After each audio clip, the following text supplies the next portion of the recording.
So, Novaria got some changes recently, and honestly, I wasn't sure how much of a difference they were actually going to make, but after playing her again, yeah, I can definitely feel it, especially when you're using skill 2 properly.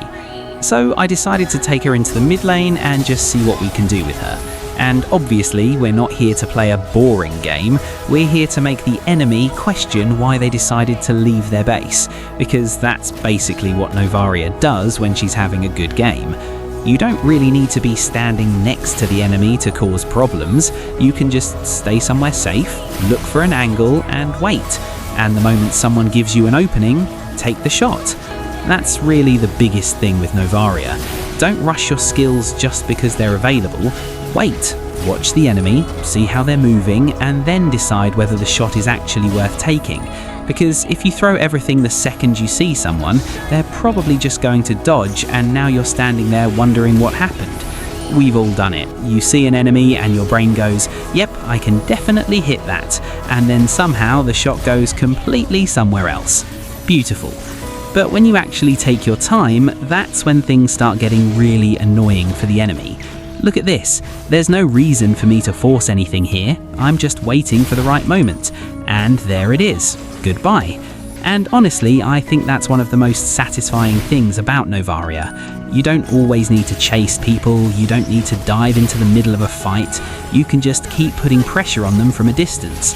And if you keep hitting them, eventually they have to do something about it. They either back away, or they stay and risk getting hit again. Neither option is particularly good. And this is where I think some players misunderstand Novaria.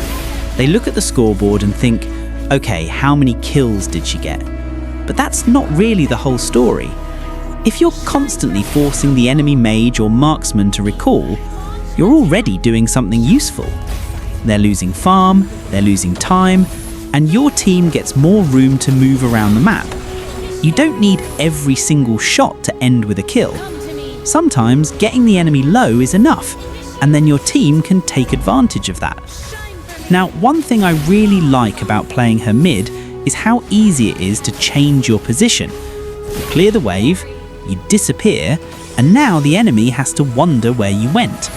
Maybe you're rotating to the gold lane. Maybe you're helping your jungler. Maybe you're checking an objective. Or maybe you're just looking for someone who's about to make a terrible decision.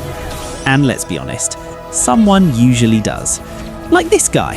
I don't even know what he was trying to do there, but I'm not complaining, I'll take it. And this is where the movement from skill 2 becomes really useful.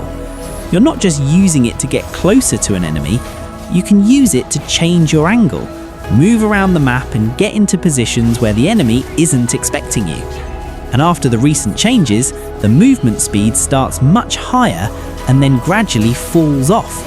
So you really want to make use of that initial burst instead of wasting it. Get into position, take your shot, and get out. That's much better than standing around waiting for someone to jump on you. Because yes, Novaria is annoying, but she's not immortal. If you walk into the enemy team with no information and expect to magically escape every time, that's probably not going to end well. You got your kill, congratulations. The enemy got the objective, great trade. So always keep the bigger picture in mind. If there's nothing happening, farm. If there's a fight coming, rotate. If the enemy is missing, don't randomly walk into their jungle. And if you see a good opportunity, then go for it. That's basically how I've been playing Novaria in this game. I'm not trying to force every single highlight. I'm just moving around, looking for openings and punishing people when they give me one. And once you start playing her like that, she becomes incredibly annoying to deal with, because the enemy never really gets to relax.